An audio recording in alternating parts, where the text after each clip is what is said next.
La asamblea de accionistas es uno de los temas más importantes del derecho societario, no solo porque hace a la estructura orgánica del ente societario. Recordemos que la estructura orgánica de la sociedad está dividida en lo que es el órgano de administración, directorio en la sociedad anónima, órgano de representación, el presidente de ese directorio, órgano de gobierno, que es el que toma las decisiones más relevantes para la sociedad, y órgano de fiscalización encargado de fiscalizar el ente.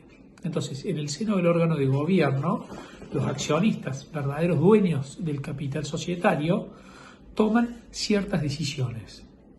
Entonces, toda esta regulación de las asambleas ha dado pie a los efectos de discutir temas importantes en el seno societario, pero también a la eventual configuración de conflictos sobre la diferencia de algunos temas tratados en el seno asambleario.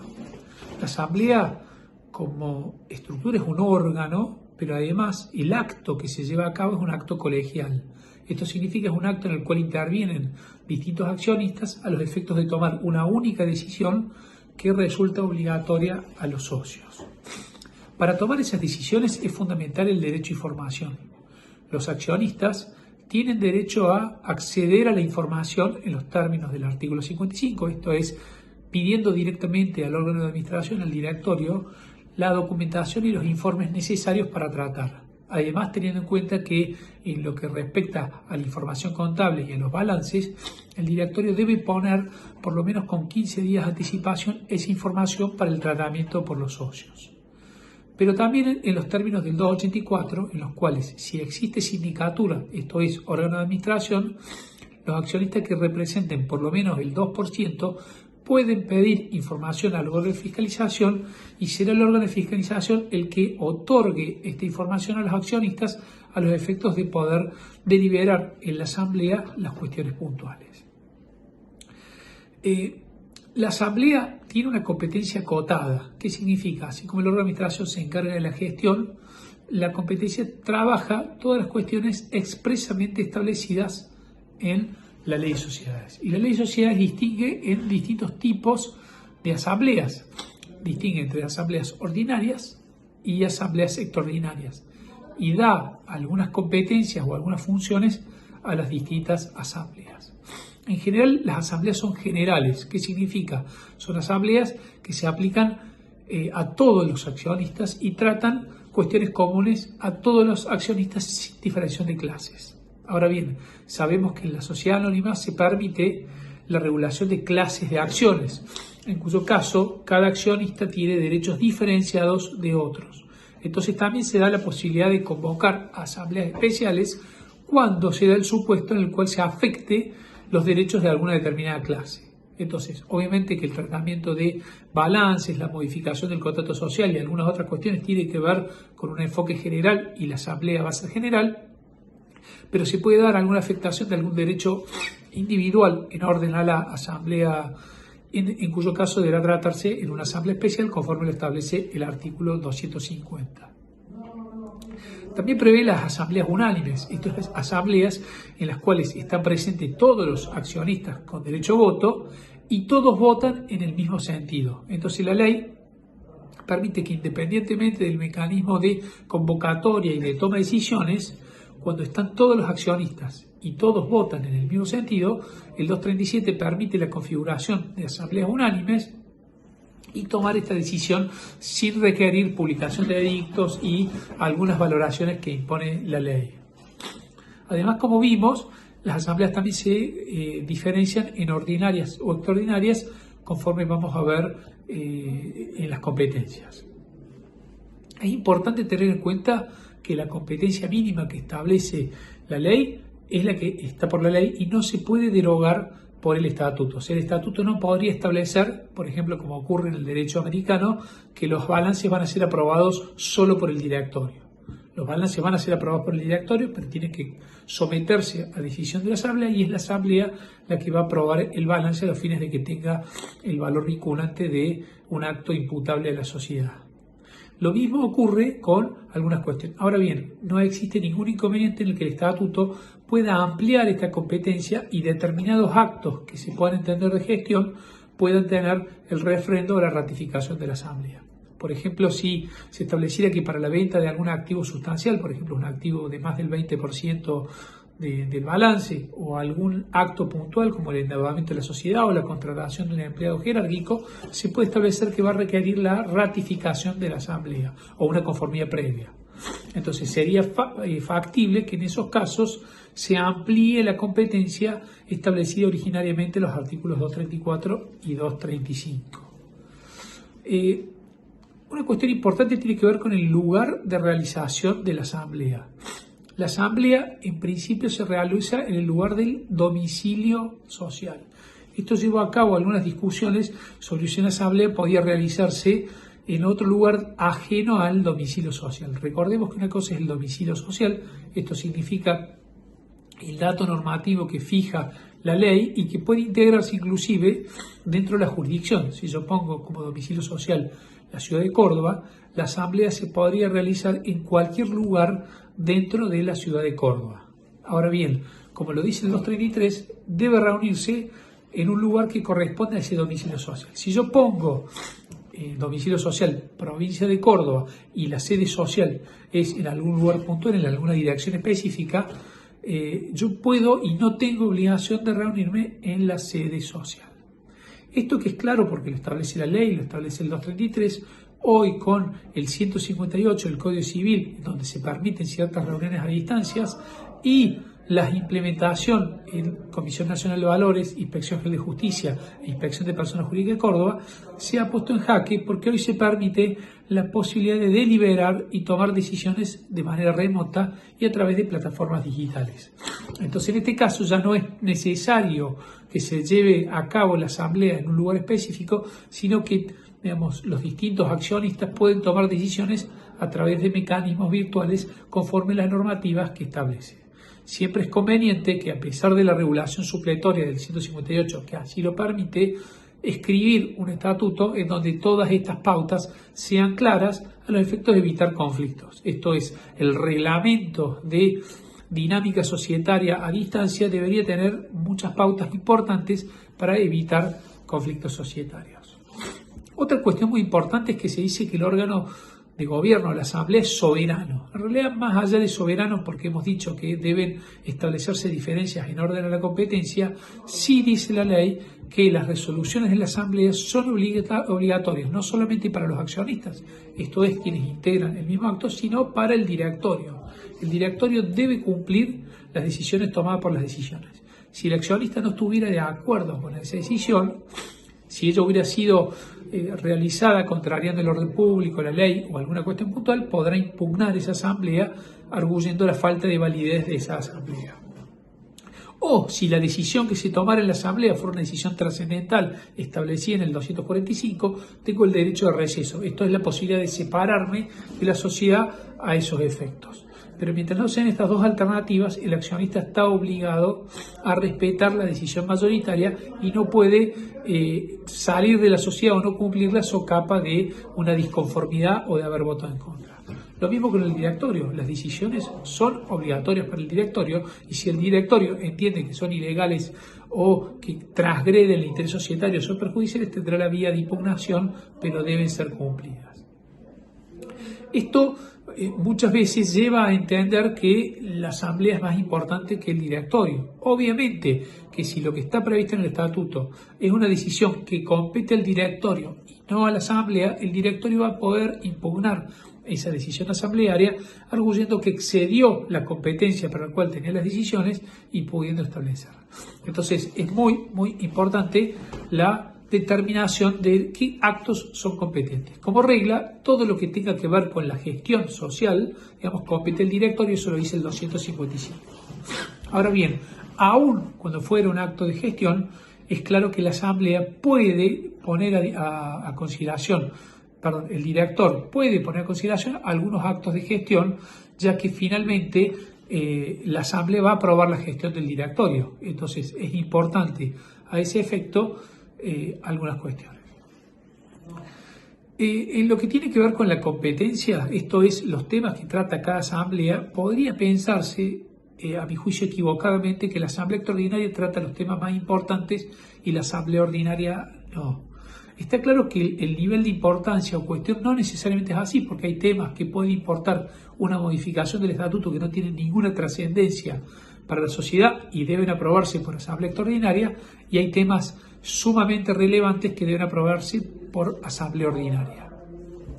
La regla es que las asambleas extraordinarias, por lo general, están relacionadas con la afectación de cuestiones estructurales. Entonces, cuando uno piensa en la competencia de la asamblea extraordinaria, está pensando en asuntos que no sean primero de competencia ordinaria, con lo cual la asamblea extraordinaria tiene una competencia residual en función de lo que está establecido en la competencia ordinaria, y después cuestiones que tienen que ver con el aumento de capital más allá del quíntuplo, reducción del capital, reintegro del capital, fusiones, transformaciones, limitación del derecho de suscripción, emisión de debentures, bonos, en fin, hay muchas cuestiones, modificación del estatuto social, hay muchas cuestiones que son trascendentales y hacen a la estructura. Como regla general corresponde a la asamblea ordinaria la cuestión que tiene que ver con los estados contables, la aprobación de los balances, el estado de resultados, la aprobación del estado de evolución del patrimonio neto y muchos otros decisiones complementarias como el informe de la memoria, el informe del síndico y algunas otras cuestiones. También la asamblea ordinaria es la destinada a distribuir dividendos, esto es, a repartir entre los accionistas las ganancias que tenga el ente societario a los efectos que cobren esa ganancia a partir de la decisión de la asamblea de distribuir dividendos. Pero además es importante entender que la asamblea tiene competencia para cualquier tema que el directorio quiera someter a la asamblea. Esto significa que el directorio puede tener dudas sobre alguna medida que quiera tomar, por ejemplo, pensemos en celebrar un contrato o un plan estratégico que quiera plantear, y tiene la libertad el directorio de poder discutir esta cuestión y plantearla en el seno societario. Entonces el directorio convoca a asamblea, hace su decisión asamblearia y pone como punto del orden del día el tratamiento de este punto, de este contrato, etc. Y la asamblea, finalmente, la decisión que toma va a ser obligatoria para el directorio y eventualmente podrá establecerse. Quizá la competencia más importante, además de la aprobación de los estados contables y la distribución de dividendos, es la designación y revocación de los miembros del directorio y del Consejo de Vigilancia y la sindicatura y la fijación de su retribución. Como vemos, la asamblea tiene que proceder a la elección de sus directores, quiénes van a ser las personas que van a gestionar el patrimonio societario, en qué condiciones, quién va a ser el presidente del directorio, más allá que si la asamblea designara a los miembros del directorio sin decir quién es el presidente, el directorio puede autoconvocarse a los efectos de designar quién va a ser el órgano de representación. También designa síndicos y debe respetar esta asamblea el mecanismo de elección de los directores. ¿Qué quiero decir? Que si bien la asamblea ordinaria o común es la que se elige por mayorías y el director o directores que tenga la mayoría es el que resulta a la postre elegido como director, también puede ocurrir que se haga por clases de acciones en donde yo tengo algunos accionistas y que toman esas decisiones, o inclusive por el voto cumulativo regulado en el artículo 263, que permite que cuando se van a elegir un directorio plural de al menos 3 miembros, una minoría puede elegir 1/3 de las vacantes a cubrir.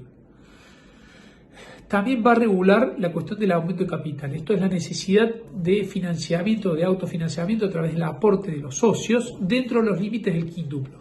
O sea, si el aumento de capital es menor al quíntuplo, la decisión de tomarlo compete a la asamblea de accionistas ordinaria. Si el aumento de capital es mayor al quíntuplo, esa mayoría debe ser tomada por asamblea extraordinaria.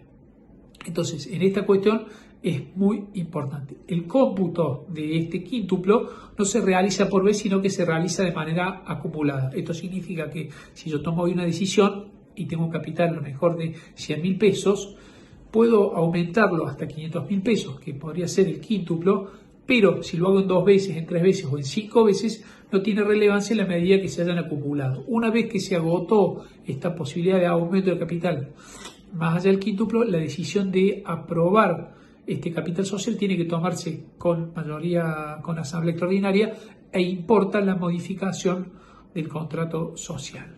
También la asamblea ordinaria tiene como función la decidir la responsabilidad de los directores o del síndico o del consejo de administración, y también, paralelamente, aprobar la gestión de ese directorio que puede generar la extinción de la acción de responsabilidad. En fin, si ustedes ven, todas estas asambleas tienen que ver, en lo que tiene que ver con el punto relacionado con la aprobación de los estados contables, las cuestiones de gestión que se planteen, o la designación y revocación del directorio, debe hacerse dentro de los 4 meses del vencimiento del ejercicio. ¿Por qué? Porque se entiende que el balance se tiene que aprobar dentro de los primeros 4 meses y recién ahí. En la práctica es común preguntar qué pasa si no se hace el tratamiento por la asamblea en esto. No tiene una consecuencia directa. La ley no habla que hay que remover al directorio o que la sociedad quede en causa de disolución, sino simplemente que cualquier accionista podría pedir la convocatoria de esos efectos y tratar en el momento que está. Obviamente que es una prueba o un indicio de que el administrador no ha hecho las cosas bien, pero eso no necesariamente significa que el actual del directorio fuera fraudulento o equivocado. En lo que tiene que ver con la asamblea extraordinaria, en general, corresponden a todos aquellos que no sean asuntos que deba competir la asamblea ordinaria. Entonces tenemos que lo que tiene que ver con la gestión del directorio es competencia ordinaria, o cualquier tema que el directorio quiere llevar es competencia ordinaria, y en paralelo dice lo que no sea competencia ordinaria puede ser. Entonces no queda claro en los temas cuáles son los distintos temas. Ahora bien, el artículo 235 de la ley es claro y establece ciertos actos que necesariamente importan la competencia de la asamblea extraordinaria. Entre ellos la modificación del estatuto social, entre ellos un aumento del capital social más allá del quíntuplo, lo que es la reducción del capital, que además implica la publicación del edicto y la posibilidad que los acreedores se opongan, o el reintegro de capital que se da cuando el capital se perdió y se obliga a los accionistas a reintegrar esos fondos que fueron perdidos a los efectos de mantener la intangibilidad del capital social. También la Asamblea Extraordinaria debe aprobar el rescate, el reembolso e inclusive la amortización de acciones, y además tomar decisiones muy trascendentales como la fusión, esto es la unión de 2 sociedades, la transformación, esto es el cambio de tipo societario, por ejemplo de SA a SRL o de SA a SAS, y la disolución de la sociedad, la remoción de los directores y un montón de cuestiones que están vinculadas con estas cuestiones. También tiene facultad la Asamblea Extraordinaria para tomar decisiones relacionadas con la suspensión del derecho de preferencia, con la emisión de algunos bonos, etc. Hay un tema muy relevante que está vinculado con la posibilidad de que se traten temas de ordinaria y extraordinaria en una misma asamblea. Está claro que lo aconsejable cuando tengo que tratar, por ejemplo, la aprobación de un balance y la modificación del contrato social, que se traten en 2 asambleas distintas, una para tratar asuntos ordinarios y otra para tratar asuntos extraordinarios. En algunos casos, y por una cuestión práctica y sin que esté previsto en la ley, se ha permitido la conformación de sociedades ordinarias y extraordinarias, en donde según el tipo de tema que se vaya tratando tiene que respetar las cuestiones de quórum y de mayorías necesarias a los efectos de poder tratar esa discusión. Entonces, cuando se pudieran tratar distintos temas, existen 2 opciones. Primero, convocar a 2 asambleas. Eso, por supuesto, es lo que figura de acuerdo a la ley y lo que no va a generar ninguna discusión. La otra cuestión es que si hay conformidad entre los accionistas y quieren evitar el desgaste de llamar a 2 asambleas con 2 publicaciones de edictos y con 2 cosas, hagan una asamblea ordinaria y general, ordinaria y extraordinaria, que trate todos los asuntos a esos efectos. Así que bueno, estos son los aspectos generales de la asamblea que, excluido la forma de convocación, la actuación y la dinámica, tiende a tratar los aspectos más importantes de la Asamblea General de Accionistas.